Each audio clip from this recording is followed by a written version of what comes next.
Hey everybody, welcome to lessonswithtroy.com. I'm Troy Brenningmeyer.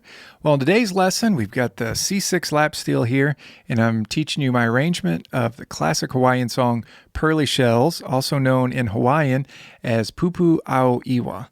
And hopefully I got close to pronouncing that right. I apologize if I butchered it. But Pearly Shells, we've got the lap steel here, and as you notice, I've got my 8 string here. But don't worry if you have only 6 strings. I'm actually not using these 2 lower strings, so just ignore those and focus on strings 6 through 1. So C, E, G, A, C, E. So just like my other lessons, that C6 tuning with that high E on top there. And my inspiration for my arrangement for this came from the album called Steel Guitar Magic. And it has 2 legends of Hawaiian steel guitar on it, Billy Hewlin and Barney Isaac. So I highly recommend you checking out that album. And I'll put a link in the description under this video on YouTube. So just click where it says show more on YouTube, that is, and then it'll bring up that description. You'll find a link there where you can check out that album. So if you bought this lesson, it comes with tablature, 3 pages of tablature, and a jam track with a cool kind of swing feel to it, as you could tell. And that's where I got that inspiration, was from Billy Hewlin and Barney Isaac's version on that album. It has a really cool feel to it. So go and print out that tab and let's jump on into the lesson. We've got a lot to learn. Okay, well, let's start off by learning the intro, and that'll basically be measures 1, 2, 3, and 4 of your tablature.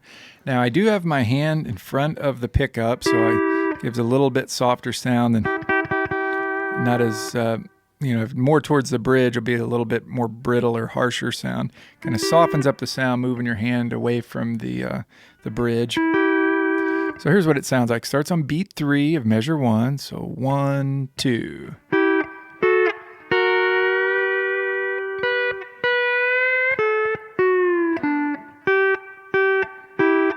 A little bit quicker. 1, 2.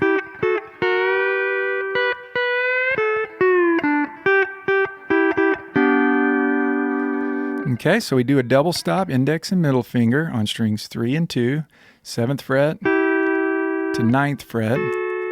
Now, I am using some pick blocking, palm blocking, all that stuff for muting.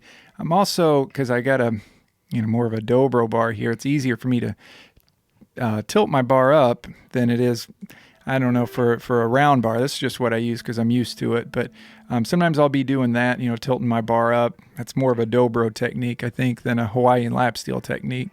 But for that first part, I kind of touch the strings there, and it kind of mutes them out if you want to add a little bit more rhythm to it. So 7th fret, 9th fret, 3rd string, 2nd string. And then on 2nd string, 1st string, I just do a slow slide from 6th fret to 7th fret. And then hit 7th fret once and kind of mute it out. And then slide it up to 8. 9th fret, 2nd string. And then slide from 9 down to 7 on your 3rd string. And then 7th fret, 4th string. So real slow. Measures 1, 2, and 3. That's what I just showed you. Here we go. 1, 2, 3, 4. 1, 2, 3.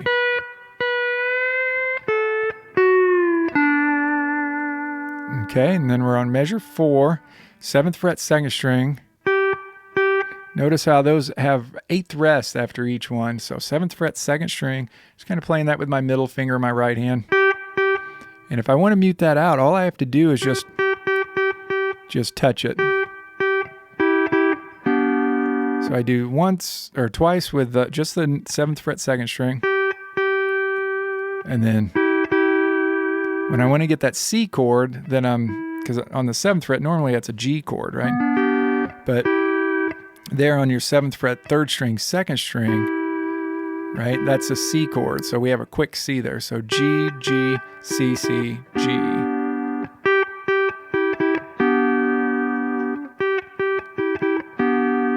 And then that C, C, or twice on the C there, that's on your 3rd string, 2nd string, 7th fret. And then just a G triad there on strings 2, 4, and 5. And for anybody that wants to know, so I get questions about this all the time. Why, what is this you have under the strings? That's just a little black pad, just so you can see the strings easier. See, it's a little harder to see the strings there. Then put this under there. There we go. Yep, so you can see it there. So that whole intro, one more time, right on beat 3. A 1, 2, 2, 3.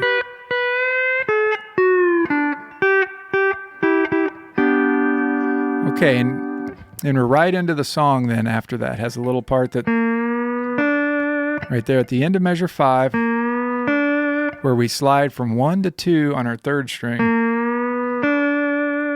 And then we get into measure 6 there for the part A.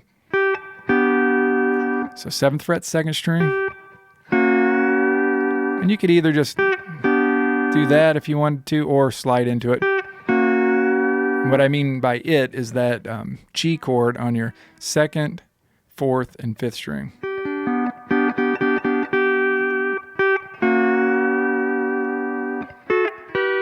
Okay, and then we do 9th fret, 3rd string, 2nd string.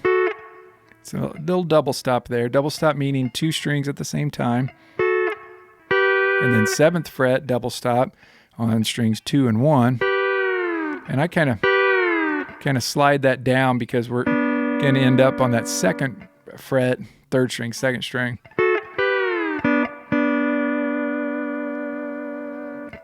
Okay, so once again let's try measure 5 where we lead into that melody going into part A. There's measure 6, measure 7.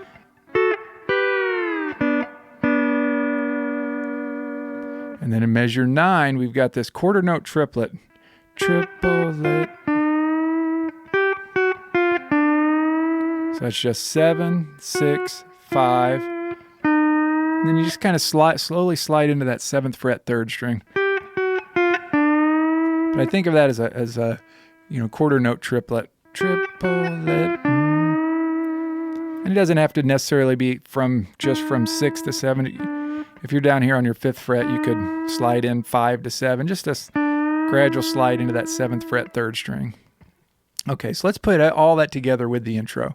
A 1, 2, 2, 3.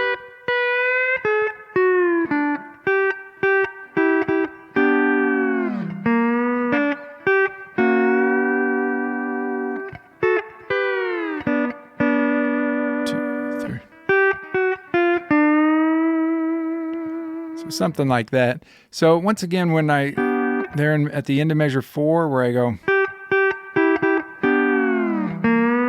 I just you can kind of let that, leave your bar on the strings. Probably don't want it to be super dramatic, but I kind of just let that slide a little bit because I'm going down to my 2nd fret in measure 5.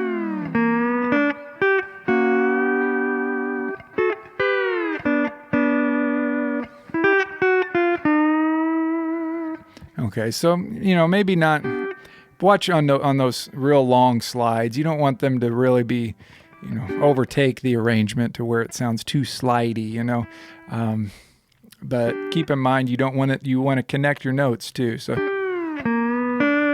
just kind of pay attention to that. Okay, let's go ahead and move on to the rest of the song now.